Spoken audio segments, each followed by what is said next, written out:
So when I was new to drawing, I really struggled to make my drawings look good, and in particular the accuracy and proportions of my own drawing. But with dedicated practice and years of experience under my belt, I've managed to improve my own drawing skill, and in particular accuracy and proportions.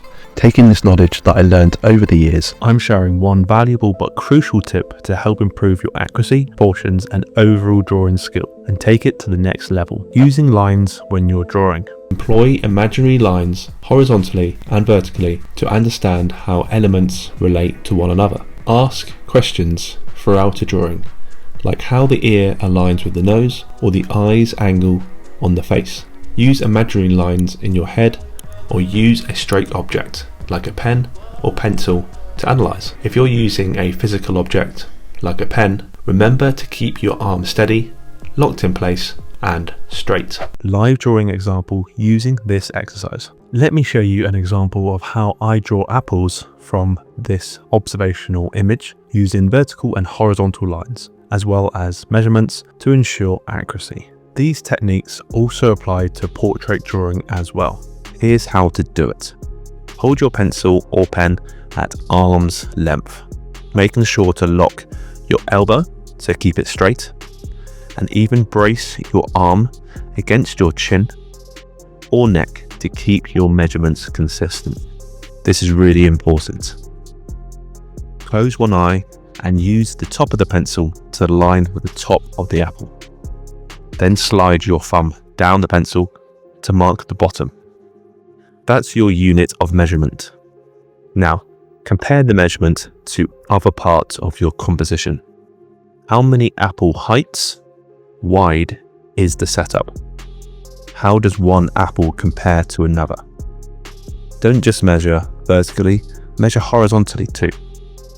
Look at where the top of the apple sits compared to the apple beside it. Imagine a horizontal line extending from its top. Does it line perfectly with the apple next to it, or is it lower? What about the bottom of the apple? How does it compare to the base of the one beside it? You should notice that while the top of the apple is lower than the apple to the right, its bottom extends further down. Now look at the stem of the front apple. Imagine drawing an invisible vertical line upward. Does it intersect with the apple behind it? You'll likely see that the stem lines up with the top of the apple at the back. These relationships between objects are key to accurate proportions. Really take your time with this exercise. Measuring like this will help you develop a keen eye for proportions and spatial relationships. The more you practice, the more natural it becomes. It's all about comparing one apple to another one. Remember to measure one apple, and how does that compare to another apple? This is how you start to form a drawing, as you start comparing and contrasting where each object sits in space, in contrast or in comparison to one another. Remember those vertical and horizontal lines. Just keep comparing, keep looking at the subject, and really draw what you see.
How lines apply to portraits. How does everything on that face align to one another? I just keep asking myself these sort of questions in my head when I'm drawing. So basically, relate everything on your drawing to one another and also your reference photograph. It will definitely help your overall accuracy and proportions.